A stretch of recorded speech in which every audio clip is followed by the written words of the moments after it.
नमस्कार, स्वागत है आपका। आपके साथ मैं हूं राजेंद्र देव। लॉकडाउन में प्रदूषण को लेकर सोशल मीडिया पर बहुत सारी चीजें मिस की गई। वजह थी गाड़ियों का सड़कों से गायब होना। आमतौर पर जब गाड़ियों की भरमार होती है, प्रदूषण होता है, तो साइकिल की जरूरत महसूस होती है। खैर, इस बात पर बात करने की जरूरत आज इसलिए ज़्यादा महसूस की जा रही है क्योंकि आज वर्ल्ड साइकिल डे है। और आज खबर आई कि गाजियाबाद में एटलस कंपनी की यूनिट बंद कर दी गई है। ये कोरोना इफेक्ट है या कंपनी की पॉलिसी का फैसला? कर्मचारी इसे लेकर कंफ्यूज्ड हैं। गाजियाबाद के कर्मचारियों के बहाने बात हमारी आपके साइकिलों की भी।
इसी का नतीजा है कि गाजियाबाद में मौजूद देश की सबसे बड़ी कंपनियों में शुमार एटलस साइकिल कंपनी में ताला लग गया।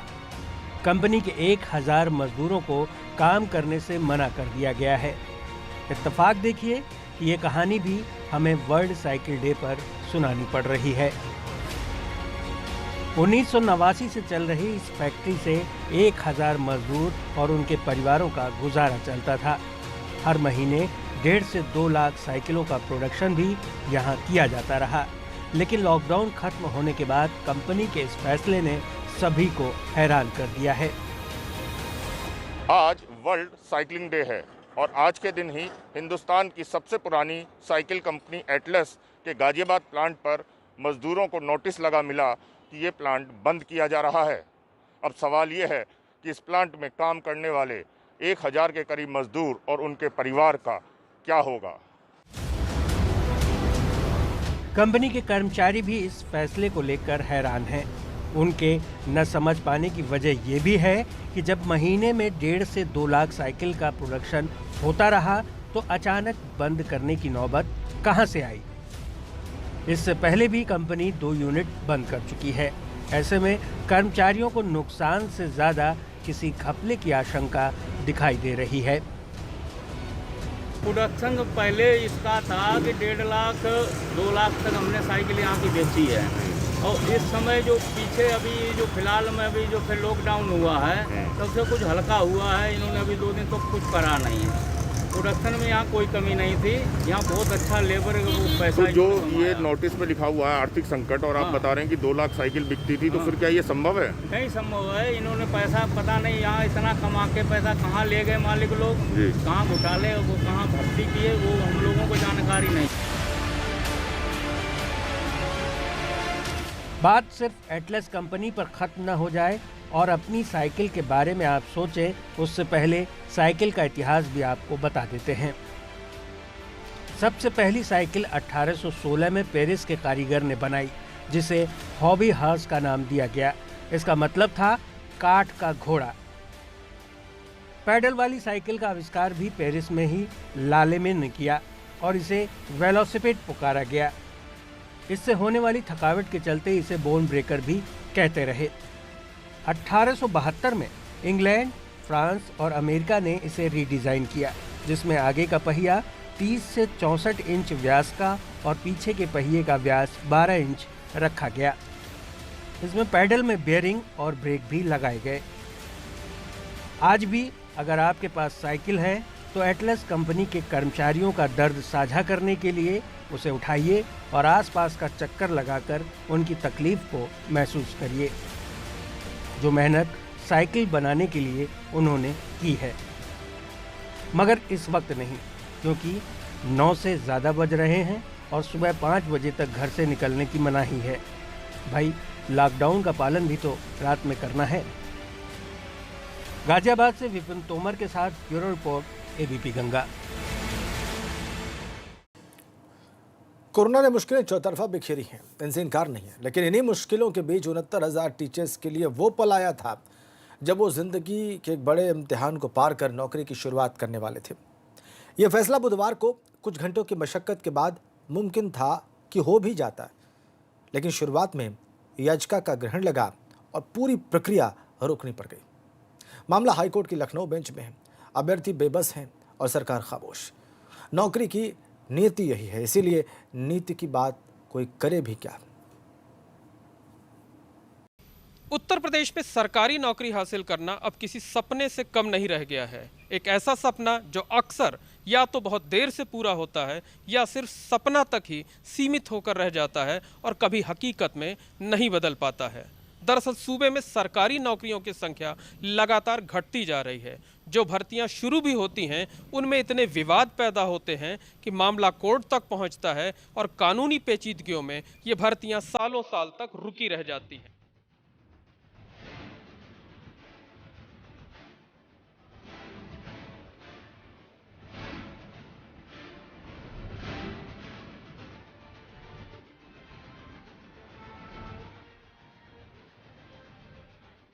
इस सच्चाई को परखना मुश्किल नहीं। प्रयागराज जैसे शहर में ये सच कोने कोने में बिखरा हुआ है, बस नाम और पते बदल जाते हैं। लेकिन आज ये कहानी विक्की खान की है। विक्की गाजीपुर के रहने वाले हैं। बीते कई सालों से जिले में आकर प्रतियोगी परीक्षाओं की तैयारी कर रहे हैं। एलटी ग्रेड टीचर्स की भर्ती के लिए 2014 में जारी विज्ञापन देखा। 2 साल बाद यानी 2016 में इसी विज्ञापन को बदल दिया गया। फिर 2017 में सरकार बदली तो 2018 में फिर विज्ञापन बदल गया। 5 साल के भीतर विज्ञापन 3 बार बदला। परीक्षा जुलाई 2018 में हुई, लेकिन पेपर लीक का आरोप यूपी लोक सेवा आयोग की परीक्षा नियंत्रक रही अंजुलता कटियार पर लगा। वो गिरफ्तार हो गई। नतीजा 3300 पदों का रिजल्ट आज तक नहीं आया। रहने की दिक्कत है, खाने की दिक्कत है, तमाम जो है सवाल किए जाते हैं। रिश्तेदारों ने सवाल कर रखा है, पड़ोसियों ने, अपने करीबियों ने, और जो है कि आखिर कब तक पढ़ाई करोगे। एक मौका जो है हम लोगों को मिला कि नहीं यहाँ से एक नौकरी पा सकते हैं, लेकिन अगर नौकरी मिलने में 2-2, 4-4, 5-5 साल लगेंगे तो हम लोग इतने मजबूत और आर्थिक संपन्न परिवार से नहीं हैं। हम लोग भी एक जो है गरीब परिवार से ताल्लुक़ रखते हैं और हम लोग को जो है एक नौकरी की बेहद और सख्त ज़रूरत है, और वो भी समय से ज़रूरत है। ये हाल सिर्फ एक परीक्षा का नहीं है, कई और भी परीक्षाएं हैं जिन्हें लेकर विवाद हुए और नतीजा आया नहीं, या आया तो लोगों को नौकरी ही नहीं मिल सकी। कि 1.5 साल पहले अभ्यर्थियों ने जो सपना देखा था, जो तैयारियां शुरू की थी, उन पर अभी भी ग्रहण लगा हुआ है। लेकिन ये कोई नया मामला नहीं है। उत्तर प्रदेश में भर्तियां इसी तरह से रुकी रहती हैं। Uttar Pradesh public service commission की बात करें तो एलटी ग्रेड टीचर्स भर्ती की परीक्षा 1.5 साल पहले शुरू हुई थी, लेकिन 2 विषय हिंदी और सामाजिक विज्ञान के रिजल्ट आज तक घोषित नहीं हुए। सबसे ज़्यादा अभ्यर्थी इन्हीं 2 विषयों में थे। इस मामले में परीक्षा नियंत्रक अंजुलता कटियार, जो उत्तर प्रदेश लोक सेवा आयोग की थी, उनको जेल तक जाना पड़ा। दूसरी एक भर्ती परीक्षा के बारे में आपको बताते हैं। उत्तर प्रदेश हायर एजुकेशन में असिस्टेंट प्रोफेसर्स के 2200 पदों पर भर्ती प्रक्रिया 2016 में शुरू हुई थी। ये भर्ती प्रक्रिया भी आज तक पूरी नहीं की जा सकी। अधीनस्थ सेवा चयन आयोग में 15 अलग अलग पदों पर 10,000 भर्तियां 2015 में शुरू की गई थीं। 2018 तक 10,000 से ज़्यादा पदों पर भर्तियां शुरू तो हुई, लेकिन आज तक वो पूरी नहीं हो पाई हैं। Uttar Pradesh public service commission की पीसीएस 2018 की मुख्य परीक्षा 1 साल पहले हो गई थी, लेकिन इसका रिजल्ट आज तक जारी नहीं हो सका है। अब एक बार फिर 69,000 शिक्षकों की भर्ती का मामला लटक गया है, क्योंकि इसे लेकर हाई कोर्ट में याचिका लगा दी गई है। वो भी उस दिन जब प्रदेश के कई काउंसलिंग सेंटर पर अभ्यर्थी अपनी नियुक्ति से महज एक कदम दूर थे। याचिका में कहा गया है कि परीक्षा में कई प्रश्नों के उत्तर गलत हैं, तो कई के एक से अधिक, जिस पर हाईकोर्ट ने विवादित प्रश्नों की आपत्तियों को एक हफ्ते के भीतर राज्य सरकार को पेश करने को कहा है। मामले की अगली सुनवाई 12 जुलाई को होगी। 1.5 साल बाद इस मामले में इंतजार करने वाले अभ्यर्थियों के लिए खुशखबरी का मौका आया था, लेकिन उससे पहले ही बेसिक शिक्षा परिषद की तरफ से जारी की गई आंसर शीट की वजह से ग्रहण लग गया। अब शिक्षा विभाग ने भी काउंसलिंग रुकवा दी है। कुछ अभ्यर्थियों को कुछ प्रश्नों के उत्तरों को लेकर आपत्ति थी। हमारे विभाग की जो विशेषज्ञ समिति थी वो उन प्रश्नों का जो उत्तर मान रही है। अभ्यर्थियों को उस पर आपत्ति थी कि नहीं, उसका उत्तर कुछ और है। ये जो अभी जो निर्णय की बात है वो उन मुद्दों को लेकर है। कुल मिलाकर अभ्यर्थियों की लड़ाई में फंसी प्रक्रिया का नुकसान किसी और को नहीं बल्कि अभ्यर्थियों को ही हो रहा है। ये भी तय है, इसमें विक्की जैसे लोग सिर्फ मेहनत करते हैं, लेकिन उस मेहनत का फल उन्हें मिलता नहीं, या फिर इतनी देर में मिलता है कि वो बेस्वाद हो जाता है। एबीपी गंगा के लिए प्रयागराज से मोहम्मद मोइन के साथ लखनऊ से शैलेश अरोड़ा की रिपोर्ट।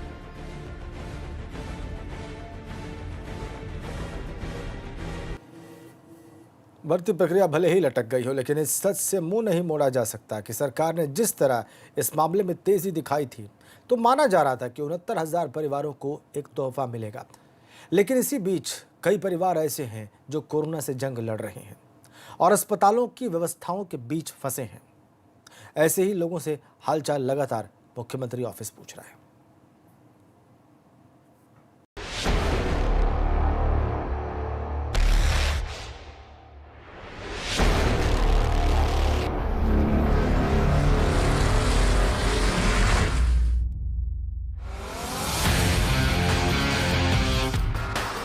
उत्तर प्रदेश में कोरोना के बढ़ते आंकड़ों के साथ ही सच्चाई ये है कि स्वस्थ होने वालों की तादाद भी कम नहीं है, बल्कि एक दिन में ठीक होने वालों के आंकड़े ज्यादा हैं। मुख्यमंत्री योगी आदित्यनाथ हर मोर्चे पर डटे हुए हैं।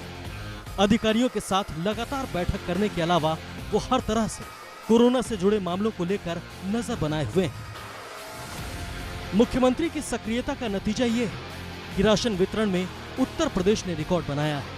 टीम 11 के हर अधिकारी के बीच बंटी जिम्मेदारी का नतीजा ये है कि प्रदेश को कोरोना के बड़े नुकसान से बचा लिया गया है। सिर्फ टीम 11 ही नहीं, बल्कि मुख्यमंत्री दफ्तर भी इसे लेकर लगातार सक्रिय है। मुख्यमंत्री के विशेष सचिव सुरेंद्र के पास ऐसा ही जिम्मा है, जो लगातार प्रदेश में कोरोना मरीजों के संपर्क में रहते हैं। सुरेंद्र सिंह लगातार कई मरीजों से 4 से 5 मिनट बात करते हैं।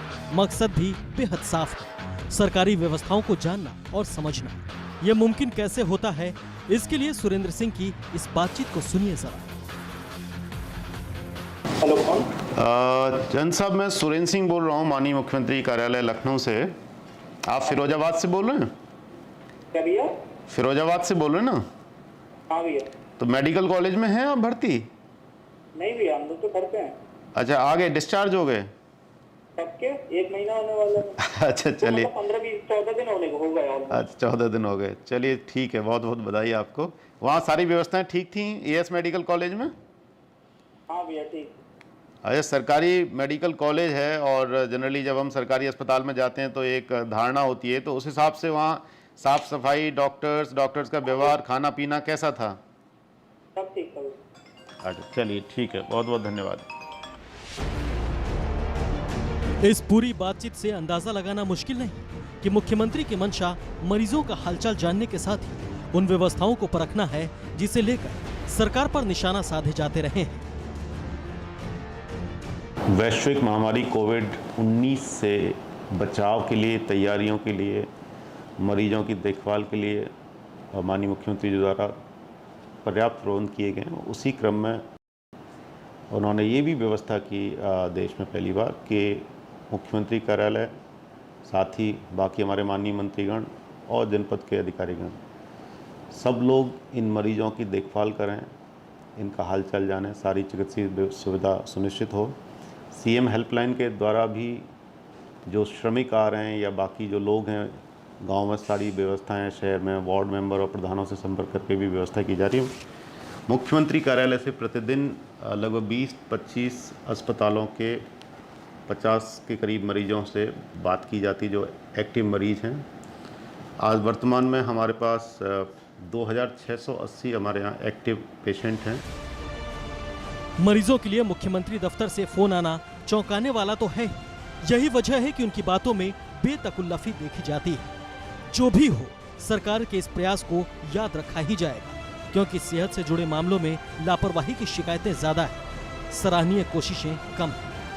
लखनऊ से एबीपी गंगा के लिए अनुभव शुक्ला की रिपोर्ट। और कोरोना से जूझ रहे मरीजों की व्यवस्थाओं को तो चुस्त दुरुस्त कर लिया जा रहा है, लेकिन इस बीच कुछ लोग ऐसे भी हैं जिनकी अभी सुध नहीं ली जा सकी है। और इन्हीं लोगों में शुमार है कानपुर के वो लोग जो फूलों की खेती करते हैं। मंदिरों के साथ दूसरे जिलों में फूलों की सप्लाई करने वालों के खेत में सिर्फ इतने फूल बचे हैं कि कुछ ही महीनों का काम चल सके। हालांकि राहत यह है कि 8 जून के बाद सप्लाई के लिए फूल खेतों से निकल जाएंगे।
शुरुआती दौर में जैसे ही लॉकडाउन लगाया गया, सबसे पहले जो है धार्मिक स्थलों को पूरी तरह से बंद कर दिया गया। साथ ही साथ जो सार्वजनिक कार्यक्रम थे, शादी समारोह थे, उन पर रोक लगा दी गई, जिसके चलते जो फूलों की खेती करने वाले किसान थे उनको बहुत ही समस्याओं का सामना करना पड़ा। अगर बात कानपुर की जाए तो कानपुर जो है वो फूलों की खेती का एक बड़ा केंद्र है और आसपास के जितने भी ज़िले हैं वहाँ पर कानपुर से ही फूलों की सप्लाई होती है और ये फूल काफ़ी दूर दूर तक कानपुर से ही जाते हैं। लेकिन जैसा कि खेती है वो 5 महीनों की खेती बताई जाती है कि ये मार्च से शुरुआत होती है फूलों की और जुलाई तक ही ये फूल जो है उसकी खेती चलती है। और इन्हीं खेती की बदौलत जो ये किसान हैं वो अपना जीवन यापन करते हैं। वो इसी दरमियान इन फूलों को बेचकर अपने रोज़मर्रा की ज़िंदगी जो है अपने घर परिवार को पालने का काम करते हैं। लेकिन इस बार जो लॉकडाउन हुआ वो इनके लिए आफत बनकर आया। महाराजपुर थाने के रूमा इलाके में 50 लोगों का परिवार फूलों की खेती का काम करता है। कुल 18 बीघे की खेती पर फूलों की पैदावार की जाती है। इससे उनकी जिंदगी की जरूरतें भी पूरी हो जाती हैं और खेत की लागत भी निकल आती है। 4 महीने ये सीजन पीक पर होता है, लेकिन इस बार इसी सीजन में आफत आ गई। लागत और मुनाफे का अंतर 4 गुना का है, यानी अगर 5 लाख रुपए लागत आती है तो कमाई 20 लाख रुपए होती है। पहले गर्मी फिर बरसात फूलों के लिए दुश्मन की तरह आते हैं। फूलों की खेती करने वाले किसान शिवनारायण के माने तो सभी अधिकारी आए, देखा और आश्वासन देकर चले गए। एक पैसे का हमारा फूल नहीं बिक्री हो पाया। 4 महीने का फसल है ये, और 4 महीने के दौरान हम सारा इससे काम कर लेते थे, अपना पूरा परिवार का खर्चा, पढ़ाई लिखाई सारे सब कर लेते थे। अब की बार जब से लॉकडाउन हुआ तो 1 पैसे की इनकम नहीं हुई, और जो भी घर का पैसा तो भी इसमें लगा दिया, लेबर में, लागत में, पानी में। अब हमारे कुछ खेत एक आध तो हरे हैं जिनमें पानी आनी लगाया, बाकी सब पूरी फसल सूख गई मेरी। तो इस वजह से हम लोग बहुत दिक्कत में, और सरकार की कोई राहत अभी तक नहीं मिली। DM आया, SDM आया, और वो अधिकारी, कृषि विभाग अधिकारी भी आए, लेकिन उन्होंने कुछ आश्वासन देकर खाली चले गए। अब जब 8 जून से धार्मिक स्थलों को खोलने की बात की जा रही है तो माना जा रहा है कि इन किसानों के चेहरे भी फूलों की तरह खिल जाएंगे, क्योंकि बचे हुए फूलों को बेचकर वो कुछ पैसे कमाने की उम्मीद रखते हैं। कानपुर से प्रभात अवस्थी के साथ ब्यूरो रिपोर्ट, ABP गंगा।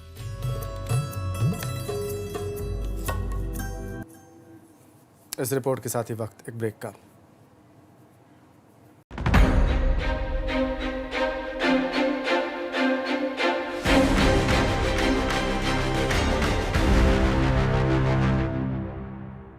क्या आप जानते हैं हमारे भोजन से फाइबर लगभग खत्म होता जा रहा है। इसी को ध्यान में रखते हुए नंदी लेकर आए हैं नंदी चोकर युक्त आटा। नंदी